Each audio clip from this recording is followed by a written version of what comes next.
Dawn Production. Warnings of empty magazines. Possess, reverse arms. Topika na my George.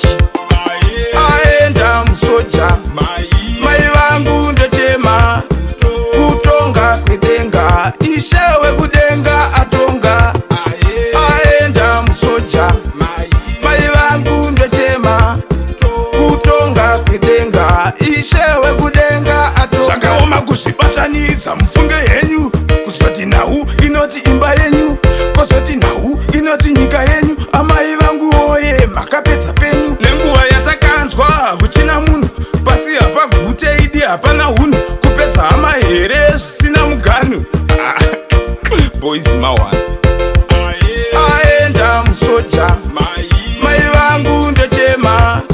Kutonga kwedenga. Ishewe kudenga atonga. Ayenda MUSOJA. Mai vangu ndechema. Kutonga kwedenga. Ishewe kudenga atonga. Anesuna Joshua amai matibaya sedenda remalaria. Ishewe kudenga tenzi wekudenga. Munotonga nechivinhu sechimafia. Ndakazonzwa tsitsi masoja achichema. Baba sinyengere misodzi vachichema.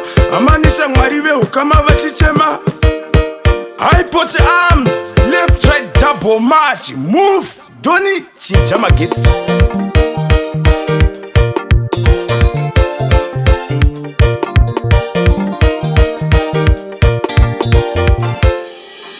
Famba, zvakanaka MUSOJA tese, tinouya MUSOJA mwari, vanotonga MUSOJA nguva, ikakwana MUSOJA. Zvakanaka MUSOJA tese, tinouya MUSOJA nguva, ikakwana MUSOJA mwari, anotonga MUSOJA.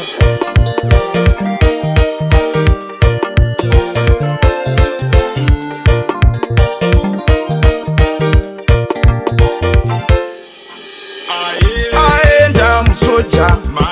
Mai vangu ndechema. Kutonga kwedenga. Ishewe kudenga atonga.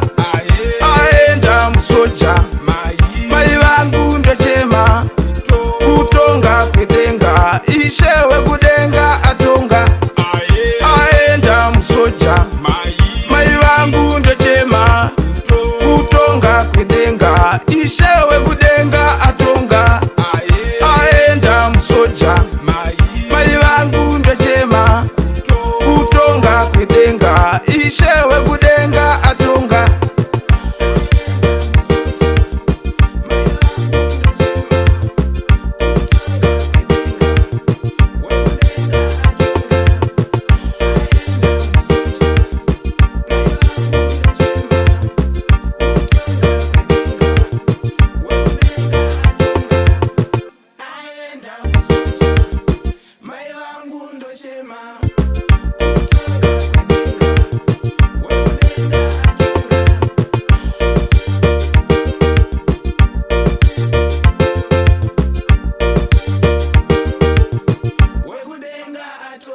Dawn Production.